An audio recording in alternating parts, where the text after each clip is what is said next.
মাত্র ৪ কিলোমিটারের সড়ক, ১৩ বছর ধরে সংস্কার চললেও শেষ হয়নি কাজ। খানাখন্দ ভরা সড়কের দুর্ভোগই যেন খুলনার রূপসা এলাকার বাসিন্দাদের নিয়তি। এদিকে সড়কটি নির্মাণ ব্যয় ৯৮ কোটি টাকা বাড়িয়ে প্রস্তাব করা হয়েছে ২৮০ কোটি টাকা। প্রধানমন্ত্রীর নজরে এলে নির্দেশ দেন তদন্তের। রফিউল ইসলাম টুটুলের রিপোর্টে বিস্তারিত। ৬০ ফুট প্রশস্ত সড়ক, কিন্তু সড়কটিতে চলাচলের নিরাপদ পথ খোঁজাই যেন এক মহাযুদ্ধ। তাই রাস্তার এক প্রান্ত থেকে অন্য প্রান্তে চালকদের চলে অনুসন্ধান। খুলনার রূপসা ট্রাফিক মোড় থেকে খানজাহান আলী সেতু পর্যন্ত প্রায় ৪ কিলোমিটার সড়কের প্রশস্তকরণ ও উন্নয়ন কাজ চলছে ২০১৩ সাল থেকে। বছরের পর বছর ধরে নির্মাণ কাজ চললেও নেই অগ্রগতি।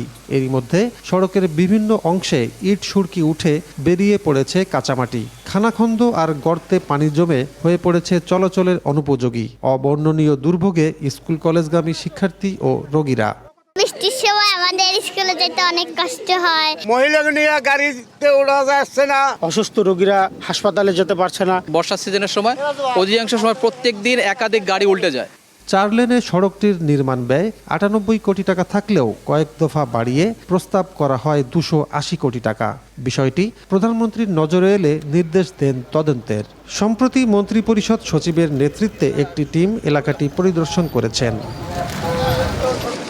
এদিকে কাজের বিলম্বের জন্য দায়ীদের বিরুদ্ধে ব্যবস্থা নেওয়ার দাবি জানিয়েছেন নাগরিক নেতারা। অপরদিকে ভোগান্তি লাঘবে দ্রুতই কাজটি শেষ করার আশ্বাস কর্তৃপক্ষের। প্রধানমন্ত্রী ইতিমধ্যে ফাইল ফেরত দিয়েছেন এবং মন্ত্রিপরিষদ সচিব গত ২ দিন এই সড়ক পরিদর্শন করে গেছেন। ফলে আমরা মনে করি এই বিলম্বের জন্য যারা দায়ী তাদেরকে আইনের আওতায় আনা। রাজনৈতিক প্রেশারের কারণে তখন কিন্তু আমরা এই জায়গাগুলোর সঠিক সময় বুঝে পাইনি এবং কাজটাও করতে পারেনি। আমরা মনে করতেছি যে হয়তো এই বছরের মধ্যে আমরা কাজটা শেষ করতে পারবো বলে আমরা আশাবাদী। কাজের ধীরগতির অভিযোগে সম্প্রতি কার্যাদেশটি বাতিল করেছে সড়ক বিভাগ। Rafiul Islam Tutul, star news, Khulna.